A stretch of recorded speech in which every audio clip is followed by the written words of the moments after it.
2011 ODI বিশ্বকাপ।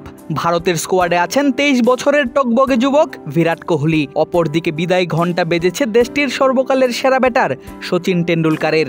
সেবার প্রথমবার বিশ্বকাপ খেলতে আসা বিরাট বলেছিলেন তিনি বিশ্বকাপ জিততে চান সচিন টেন্ডুলকারের জন্য। ইতিহাস ঘুরে ফিরে আসে বারবার। 23 বছরের সেই তরুণ আজ 36 বছরের পরিপক্ক যুবকে পরিণত হয়েছেন। ভারতের জার্সিতে প্রায় সব ট্রফি জেতা হয়ে গেছে তার। 2011 সালের ওডিআই বিশ্বকাপ থেকে শুরু করে 2013 আইসিসি চ্যাম্পিয়ন্স ট্রফি, 2024 টি-20 বিশ্বকাপ, আবারও 2025 সালে এসে পেলেন চ্যাম্পিয়ন্স ট্রফির স্বাদ। তবে 18 বছর ধরে আইপিএল দল রয়্যাল চ্যালেঞ্জার্স বেঙ্গালুরুর হয়ে খেললেও বারবার শিরোপার খুব কাছাকাছি গেলেও ধরে দেখা হয়নি সেটি। 2009, 2011, 2016 তিনবার শিরোপার সব থেকে কাছে গিয়েও জিতা হয়নি ট্রফি। গত আসরও বিরাট কোহলির দল রয়্যাল চ্যালেঞ্জার্স বেঙ্গালুরু শেষ করেছে 4 নম্বরে থেকে। বারবার এত কাছে গিয়েও শিরোপা না জেতার আক্ষেপ এবার আর করতে চায় না আরসিবি।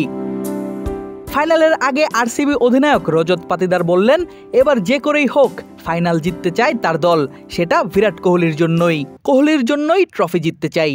এত বছর ধরে বেঙ্গালুরুকে অনেক কিছু দিয়েছেন তিনি। আমরা ট্রফি জেতার জন্য নিজেদের সেরাটা দেব, ফাইনাল খেলবো এটা ভেবে মঙ্গলবার নামবো না। নিজেদের সেরা ক্রিকেটটাই উপহার দেব, যেখানেই যাই না কেন সেটাই আমাদের ঘরের মাঠ। যেভাবে সমর্থকেরা আমাদের পাশে রয়েছেন তার প্রশংসা কোনোভাবেই না করে থাকা যাবে না।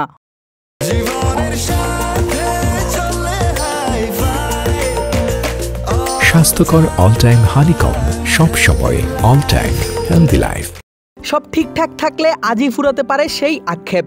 রাতে আরসিবি মাঠে নামছে শ্রেয়াস আয়ারের দল পাঞ্জাব কিংসের বিপক্ষে। তবে ব্যাপারটা সহজ হবে না একদমই, কেননা 18 বছরের ক্ষুধা আছে প্রীতি জিন্তার দলটিরও। 2014 সালে ফাইনাল খেললেও সেবার হারতে হয়েছিল শাহরুখ খানের দল কলকাতা নাইট রাইডার্সের বিপক্ষে।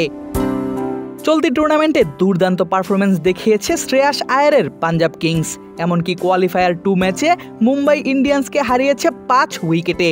শুধু তাই নয়, টপকেছে 204 রানের পাহাড় সম টার্গেটও। গত আসরেই কলকাতাকে শিরোপা জেতানো অধিনায়ক শ্রেয়াস আয়ার এবারও চাইবেন কখনো ট্রফি জয়ের স্বাদ না পাওয়া পাঞ্জাবকে শিরোপা এনে দিতে। অপরদিকে নিজের একমাত্র আফসোস ঘুচাতে মরিয়া বিরাট কোহলিও, সঙ্গে আছে পুরো দল। তবে দিন শেষে মাঠের ক্রিকেটটাই নির্ধারণ করবে কার হাতে উঠবে শিরোপা, আর সেটি দেখতে অপেক্ষা করতে হবে মঙ্গলবার মাঝরাত অবধি। আদিব আশরাফ, ক্রিক ফ্রেন্জি।